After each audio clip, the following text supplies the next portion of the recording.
What's up, guys? Welcome to Daily Dose of Reddit. This is your host, Zach, and today's subreddit is r/ProRevenge. Alright, this story's called I Unleashed the Monster of Bureaucracy upon my neighbor and watched it destroy him. This is a story of how patience is key, and how letting someone else get revenge for you is by far easier than doing it yourself. The setup. I live in one of those doubled-up houses where they build two houses adjacent to each other with a mirrored layout. So we share a wall, but are otherwise completely separate. Aren't those called duplexes? For years, the house next to me belonged to a nice old lady who you never really noticed or had trouble with. When she died and the house was resold, the troubles began. The target is someone who I'll refer to as Jack Sparrow, for reasons that will become clear later. Jack owns a sizable construction business, does some real estate on the side. He buys the house and rents it to a bunch of foreign construction workers that work for his business. I say foreign because it is relevant to the story. There are rumors Jack is doing some shady stuff to have these work for him dirt cheap, by claiming that they're national workers in their native country and paying them according to that wage and not the much higher minimum wage of my country. Not exactly on the up and up. Possibly unreported labor as well. Anyway, he stuffs 4 to 6 of these in said house for them to live while they work here. Now, I do not have anything against foreign construction workers, but these guys living next door have two traits that are very problematic. They are extremely loud and they do not give a crap about anyone else. We're talking non-stop music and partying starting Thursday evening throughout the entire weekend, until they leave at 5 a.m. Monday morning to go to work. Seriously, I don't know how or when they sleep. It is literally non-stop. We're talking, I'm wearing my headphones but still cannot hear my own sound over their music loud. Since it would appear that they've designated the living room, adjacent to the shared wall, as the party room where the fun happens. At first, I do the neighborly thing and just suck it up, thinking it's just one party, just one weekend. After the third one in a row, I go over to ask them to turn it down, since, night disturbance. It's technically illegal to blast music this loud, hearable on the street and across the street by my other neighbors who have also complained. I met with a half-hearted, "So sorry, we'll fix." Except nothing changes. I go over several more times, each time angrier, each time met with, "But it's not loud." If I can hear your music in my own house over my own TV and music, I would say that it is, in fact, too loud. I contact Jack, since he is their landlord, and explain the situation, after which I met with an abrupt, "Sorry, not sorry, not my frickin' problem." Basically, Jack told me to get effed. So I involved the police and called them every time things get out of hand. After about a dozen calls, sometimes even twice in the same night, it is clear that even regular police interference doesn't help the situation. I should mention that I am a lawyer, so I know what the next legal steps are. I also know that other than a token paper from a judge saying, "Their music is too loud," I'm not really going to get anything. Things would, like they already sometimes had, become a cat and mouse game where they would blast their music extremely loud to piss me off or wake me up for a few brief moments, so that by the time I could get proof or police show up, there would be no music. I'm deadlocked, with my only further option being pretty useless and a waste of time. At this point, I'm biding my time and just waiting till something changes. I'm not saying that I condone people who bludgeon their neighbor to death with a rusty pipe, but I do somewhat understand what would drive someone to that point. The mistake. One day I'm at home and I notice quite a lot of ruckus next door, more so than usual. Suddenly, I see through my garden window that a wall is being partially torn down. You see, sometime over the years, the neighbors had built a small adjacent side building adjoining the main house. It was right on the border between us, and when the gardens were being refenced, the wall was used as a divider to save on fencing. Said wall was now in the process of having its top ripped off by a crane. I was not informed of any of this, which, while not technically needed, would have been the nice thing to do. I go take a walk so I can take a look at what we're doing and see that they've torn down the entire side building. The remaining wall between our gardens is the only part that has been kept intact,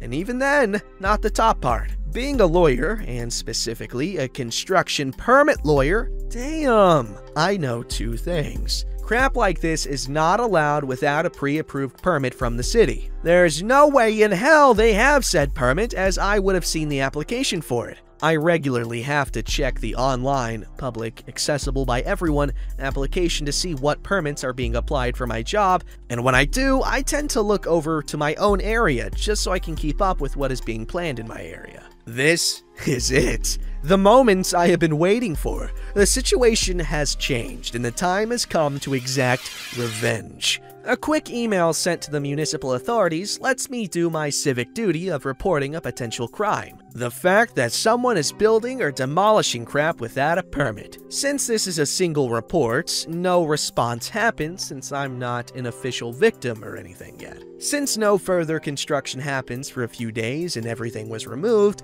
I assumed that was that and they would only tear down the side structure since it was starting to fall apart due to age. Neighbors have moved all their stuff that was in said building onto their lawn and haphazardly covered it with a tarp. The next week, more construction materials are being delivered and construction starts. I send a new email to city services with pictures saying that apparently there is more planned and that I hope they undertake the appropriate action. Instant response less than an hour later. They'd called Jack after the first time to inform him that what he was doing required a permit, and he had assured them that he didn't know that. BS! He's in construction! Of course he knows! And that he would stop construction and request a permit. They called him again after my email, reprimanded him for not following his earlier promise, and he said again he would shut it down. I happened to be working from home that day, and had to stop myself from waving to the construction crew as they left. Later that day, I get an angry phone call from Jack, who accuses me of reporting him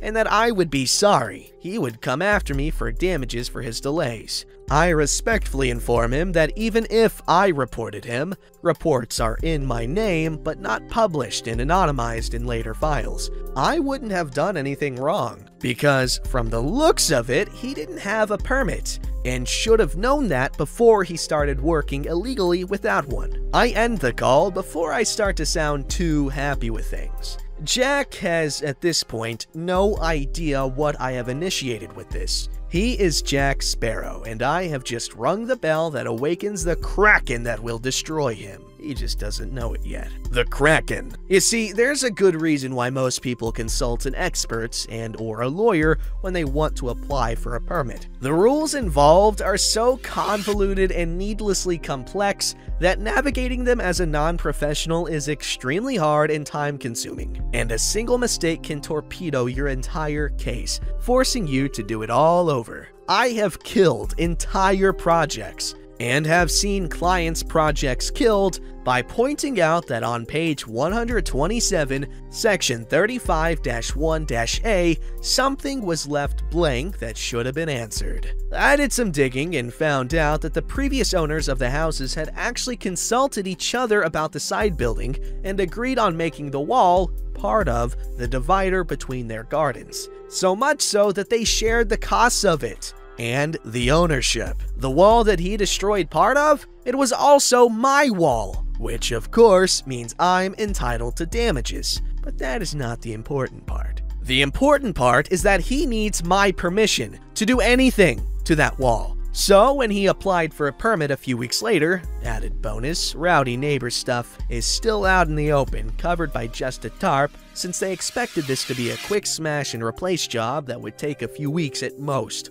I went to the city center and looked at the application. Noticed that they were planning to do stuff to said wall that I own 50% of. So I filed a complaint, following proper procedure, about the permit, namely that even if I granted, it could never be executed since Jack needed permission from me in regards to the wall and he didn't have it, nor was I intending to grant it. This should kill his permit since permits cannot be granted if you know in advance they cannot be realized. No sense granting a permit to build a certain kind of house when you know they're never actually gonna build it. Now, Jack was a bit of a smooth talker, and as a construction entrepreneur, he had his connections, and permits are a political decision here just as much as a legal one. So despite a 100% correct legal objection that should have killed his permit, it went through. He actually called me about it to gloat a little. No worry, one can appeal a permit in my country. The only requirement is that you pay a €100 fee, which I gladly paid. The appeal instance is a sub-national instance and does not care one bit about Jack's political ties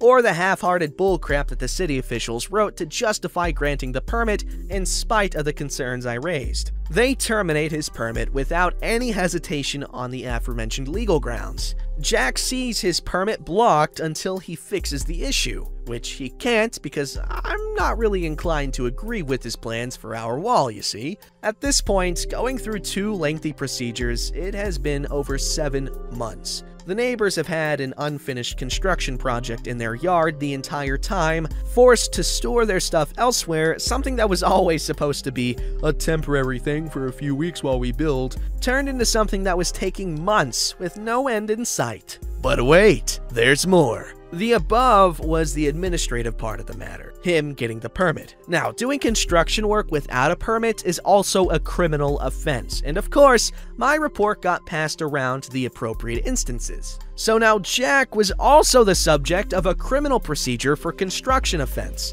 Not only did he risk fines and jail time, he was a construction business and used his own construction business for the work he did on the property. So his company was also on the hook, and one of the sentences that can be given in these types of crimes is to be prohibited to do construction or construction-related activity as a business, either permanently or temporarily. Not only was he personally on the line, his entire business was as well. During this debacle, Jack tried to sell his company. This didn't really go too well because of a few reasons. One, the property was inflicted with an illegal situation. The demolished side building was torn down illegally, and until said illegal status was resolved, it would stick to the property, which tends to kill the property value quite a bit, since nobody wants to buy something that they'll have to spend time and money on to make legal again by either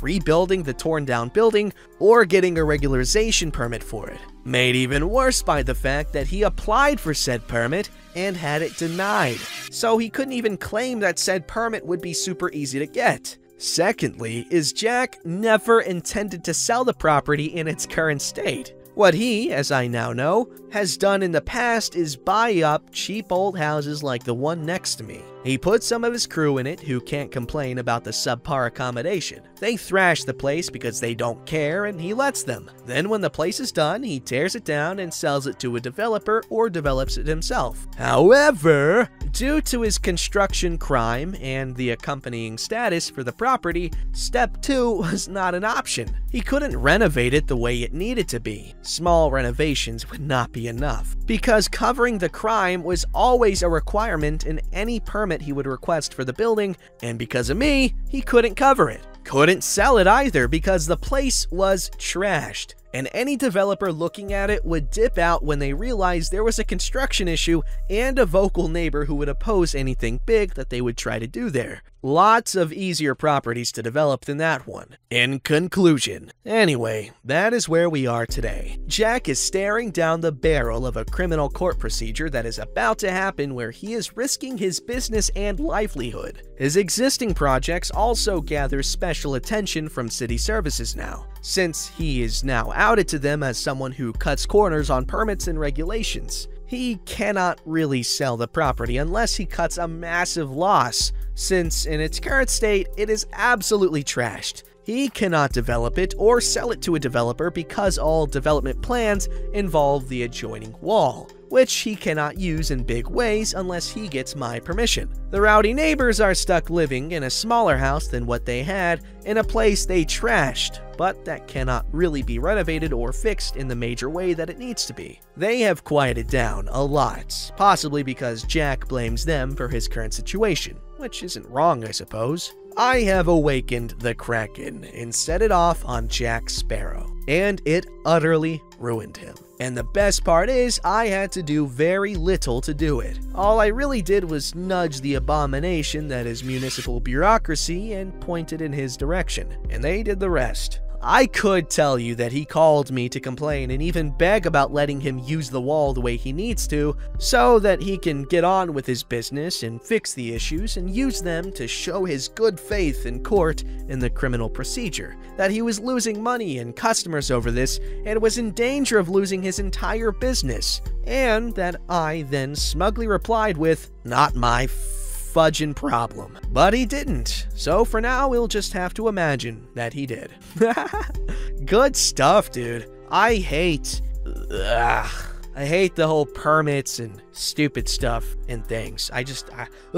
It's so needlessly complicated, as you said. Obviously, it's probably necessary because, you know, you don't want unqualified people doing construction and, you know, having unsafe structures and stuff. So, like, I see its necessity, but you definitely used how annoying it is to your advantage. And for that, I applaud you.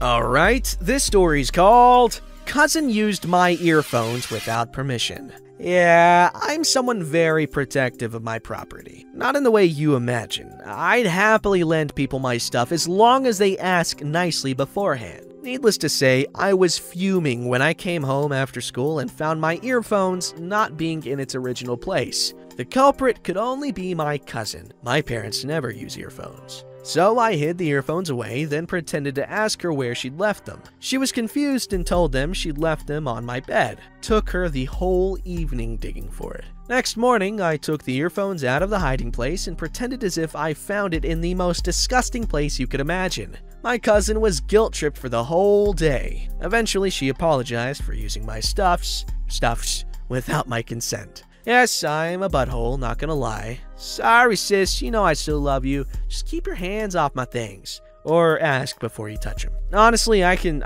agree with that. It's annoying when people use your stuff without asking, because they usually don't give a crap about it, like you do. Unless it was like a girlfriend or something, or a girl I like. Then it's like, yeah, use my stuff, I like it. Don't forget to like, subscribe, and hit that bell to never miss an episode.